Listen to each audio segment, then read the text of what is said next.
हमेशा किस्मत ने उसकी मेहनत से ज्यादा दिया। पैदा हुआ एक बड़े घर में, मुंह में चांदी की चम्मच लेकर, और शादी भी की एक उससे भी बड़े घर में, सोने की चम्मच मुंह में लेकर। उसे मेहनत करने का शौक नहीं था। एक शौक था, वो भी घटिया शायरी करने का। उसकी हर बात शायराना ही होती थी।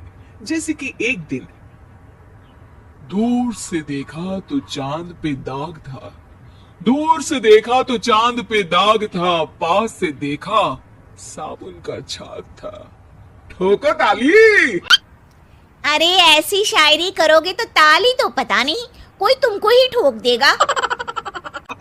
शायरी वो बिल्ली है जो किसी का भी रास्ता रोक दे, और क्या मैं किल हूँ जो कोई मुझे ठोक दे।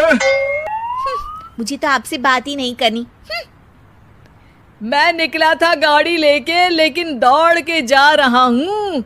मेरी शायरी कोई नहीं सुनता, मैं घर छोड़ के जा रहा हूँ। धीरे बोलिए जी, मम्मी पापा को पता चल जाएगा तो तुमको सच में तुम्हारे मायके भेज देंगे।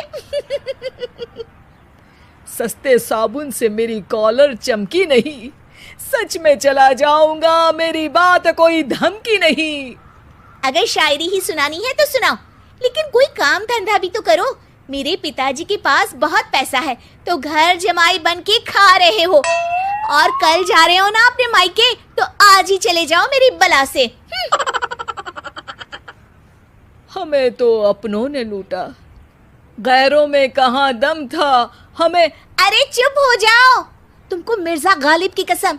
अरे जाना है तो जाओ, लेकिन पहले मेरे मम्मी पापा से मिलकर जाओ, वरना वो क्या सोचेंगे।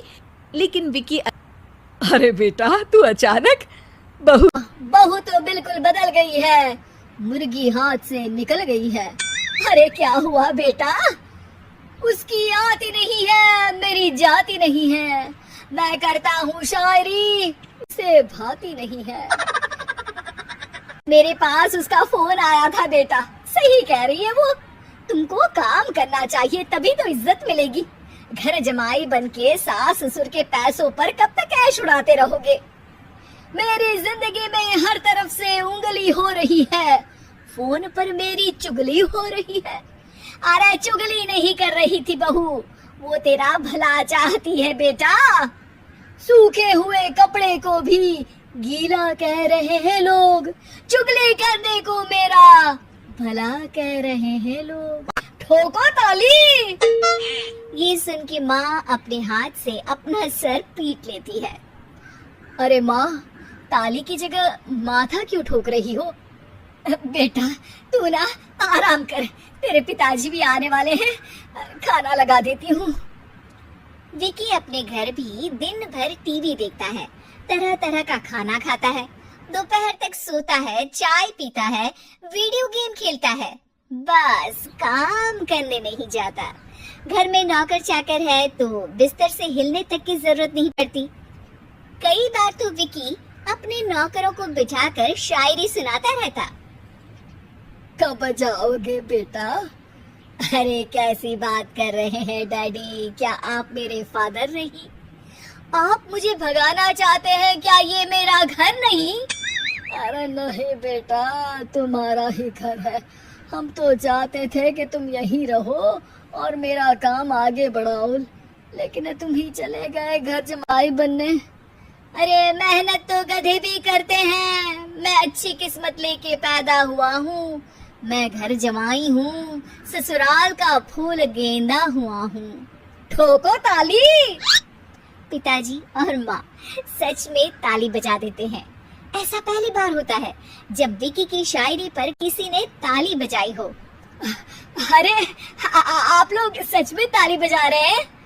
हाँ हाँ बेटा, तुम्हारे ससुर का फोन आया था, बोला जब तक घर जमाई जी कोई काम ना करने लगे हमारे यहाँ मत भेजना। अब तू तो काम करने से रहा और तुझे रहना भी है हमारे घर में ही, करेगा भी शायरी ही, और बार बार ठोको ताली बोलेगा तो